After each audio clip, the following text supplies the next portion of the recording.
Scrolls, they're game changers. They're the best magic items in the game. Seek them out. I don't understand why people don't talk about them enough. Tabletop Builds asked if it was worth writing about, and I told them absolutely it is. I find it maddening why people don't cover it. It changes builds and playstyles dramatically in actual play. This is worth your time learning about. Huge shout out to Pan Danielle and everyone at Tabletop Builds, for they really went deep into the scroll mechanics, and really Pan Danielle made this entire script really. If you liked this video, I want you to please press the website link and thank them for their efforts. Welcome to Pack Tactics. Scrolls are consumable items which allow you to cast different spells. A spell scroll obtains a single spell which is only readable and usable if the spell is on whatever spell list that is used by your class. For a cleric, this would mean the spell must be on the cleric spell list, whereas an arcane trickster robe requires the spell to be on the wizard list.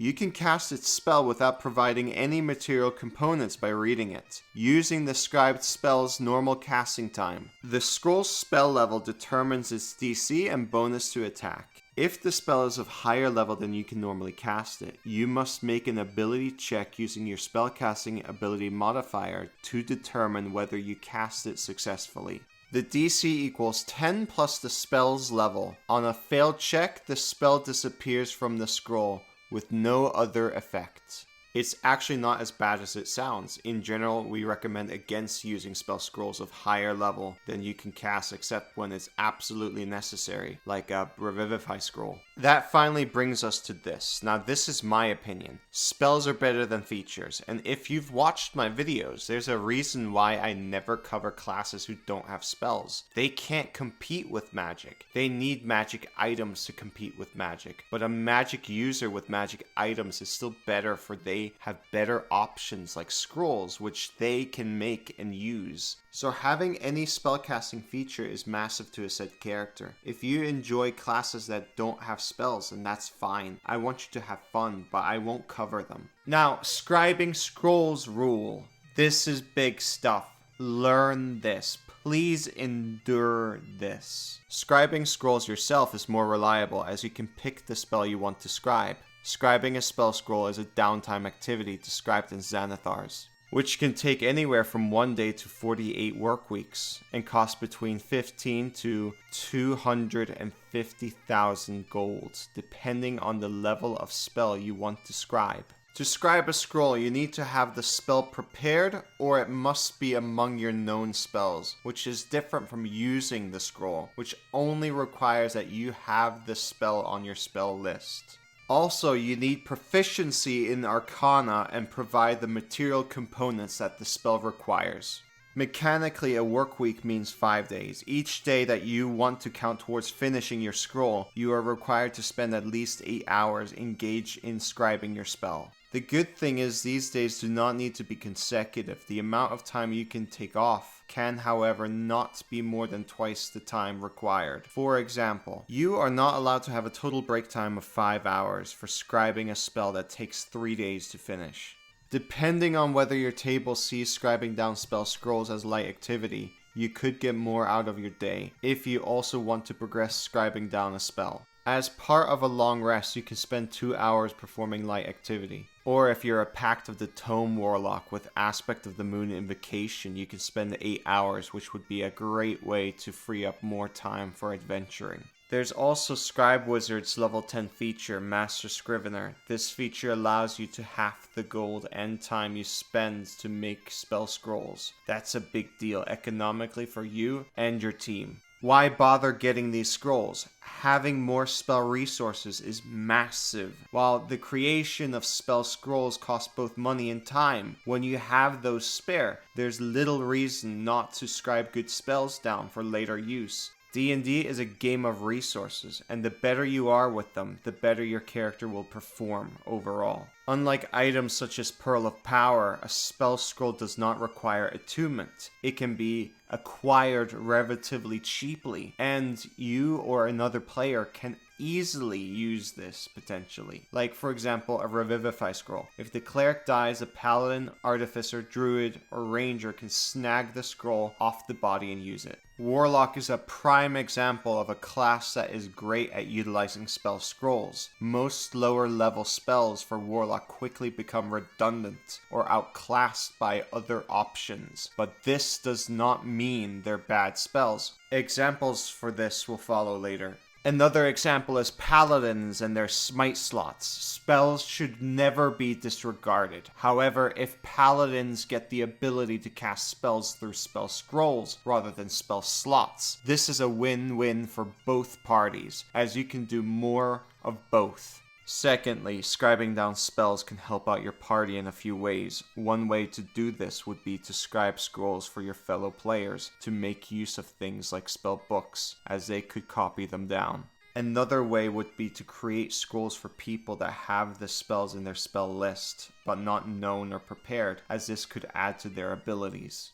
Thirdly, this is especially the case for prepared casters, but scribing scrolls can allow you to swap out niche spells or ones you don't use often for better options. This might be a harder pill to swallow for known casters, as it might take quite a while before you can cast these spells again if you run out of spell scrolls. But for prepared casters, this should be something you should keep in mind. Last but not least, scrolls cannot be counterspelled, as spells from magical items do not require any components. Counterspell states that it takes a reaction when you see a creature within 60 feet of you casting a spell, but this is impossible when the components aren't used. This might not often come up, but it's very nice, especially if your DM is known for counterspelling. The level of the spell scrolls that you should acquire depends heavily on the type of game you play in. One table might frequently allow you to have a day of downtime, whereas another might often have months, and another almost none at all. In general, we recommend against trying to get spells of higher level than 3rd, as the price and time spent is an expensive investment. Spells up to and including 3rd are still reasonably affordable, and hopefully your game will allow you to spend some time creating them. Another thing is every work week you spend on a downtime activity brings a 10% chance of a complication. There is an example complication table provided in Xanathar's which can be rolled, but a DM can also select an option or create their own. The sample complications have a 1 out of 6 chance that your spell instead becomes a random spell of the same level, which means the higher the spell, the higher are the chances of you getting the wrong spell. Here's the summary. But Kobold, this is boring. Just tell me what to get. Never get cantrips. Let's cross that out. Now, most first level spells are worth scribing down. Of course, we can't list everything, so keep that in mind. I'll just mention some big highlights. Straight off the bat, I think the most important scroll to get before we dive into first level scrolls is getting a Revivify scroll. It doesn't need components when you use this. Keep that in mind. I mentioned this before. If the cleric dies, for example, the paladin, artificer, druid, or ranger can snag the scroll off the body and use it. That is big. Goodberry. Scribing a Goodberry scroll costs the same amount as crafting a potion of healing. This is the superior option when used out of combat. Healing 10 hit points guaranteed versus 7 on average from the potion. In combat, don't use the Goodberries. Healing word, 60-foot range, bonus action heal. I advocate just using this to heal down players.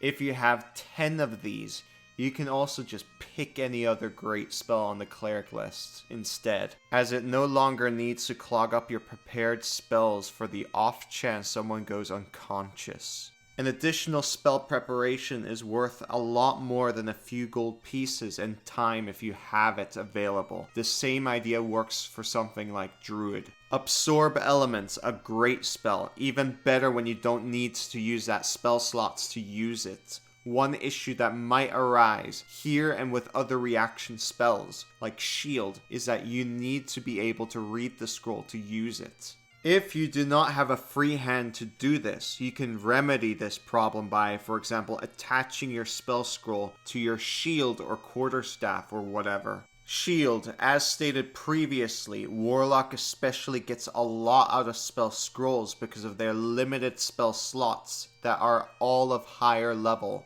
Hexblade, or one that has dipped a few levels into like a Divine Sorcerer, gets great mileage out of shield scrolls. Other casters do too. Shield is insane. Shield never loses its potency, but it is hard to decide to use one of your 3 Hypnotic Static slots on Shield. Remember that casting a spell from a spell scroll takes the spell's normal casting time. Hex, another Warlock example. Hex is generally seen as a bad spell to use spell slots on by me and Tabletop Builds, but Warlocks have quite a lot of spells they can prepare, and Hex without having to use a slot is not terrible if you do not have better things to concentrate on like Hypnotic Pattern. Expeditious Retreats. Like Hex, this can be a good bonus action when you aren't using your concentration or wanting to use another leveled spell. These are situations where you have already cast Hypnotic Static in round 1 and need a better angle for your Repelling Blast with your now superior movements.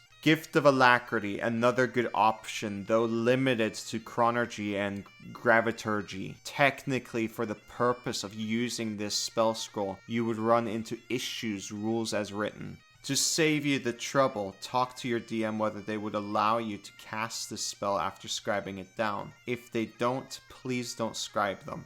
Longstrider. Longstrider is a solid 1 hour long non-concentration buff to your movements. Bless. I have 32 of these in one of the games I play in. Cleric can now cast Command more often rather than preparing Bless. And Paladins can actually use their slots for Divine Smite without feeling bad about it. If you have a Cleric in your party with proficiency in Arcana and you are playing a Paladin, you could even offload the responsibility of scribing to them. However, multiple people scribing spells is not bad either. Now, second level spells, Pass Without Trace, a great party-wide buff. This is an incredible spell, and the ability to cast it for 250 gold and no spell slots makes it even better. Every party should have Pass Without Trace, and getting scrolls for it is worth their weight in gold. Misty Step, like Healing Word, can be pretty good at the right place at the right time, but with good positioning, you won't need to use this too often. This is a spell you should be swapping out as a Warlock once you have enough spell scrolls for it. Wizards can get away with just preparing it again once they run out, and therefore don't need that many. Lesser Restoration, a spell that's a tough sell to keep prepared constantly. Get it on a scroll. Better be safe than sorry. You know when you need it. At third level, Counterspell. This is the only one. I consider these endgame spell scrolls, for I assume you have infinite money at that phase. Counterspell is for Counterspell Wars. Obviously, you hold it up in view so you can read it and use it as a reaction. Web and Entangle for our first mentions of spells that actually require you to look at the spell scroll table for save DCs. These two are great control spells, which when scribed both have a DC save of 13. These DC 13 scrolls versus let's say a cantrip is quite strong, so I recommend treating these scrolls as if they were cantrips. Similar to Healing Word, Entangle can be really good in certain situations, but the Druid spell list is abundant with great options, and you'll often not be able to prepare everything you want. Creating a batch of scrolls of Entangle can be a really good way to be conservative with both your spell slots and your spell preparations. You get the point. Now, conclusion. Spell scrolls, unlike most magical items, are a way to increase your party's resources that you can control to a certain extent. That is huge. Do not ignore that. The way you craft spell scrolls is by scribing them, something which can only be done when you have proficiency in Arcana. Remember that D&D is not a solitary game, so think about your fellow players and how you can support them. We strongly recommend you take a look at Arcana when you decide what skill proficiencies you want for your next character, as getting spell scrolls is not just something that can benefit you, but your friends as well. Proficiency in Arcana can easily be explained for pretty much any caster, so go wild. If you liked this video, I want you to please press the website link and thank Pan Danielle and Tabletop Builds for the effort they put into this. I hope this opened up a new perspective in optimization, for this is a big deal. Thank you for watching. Bye bye!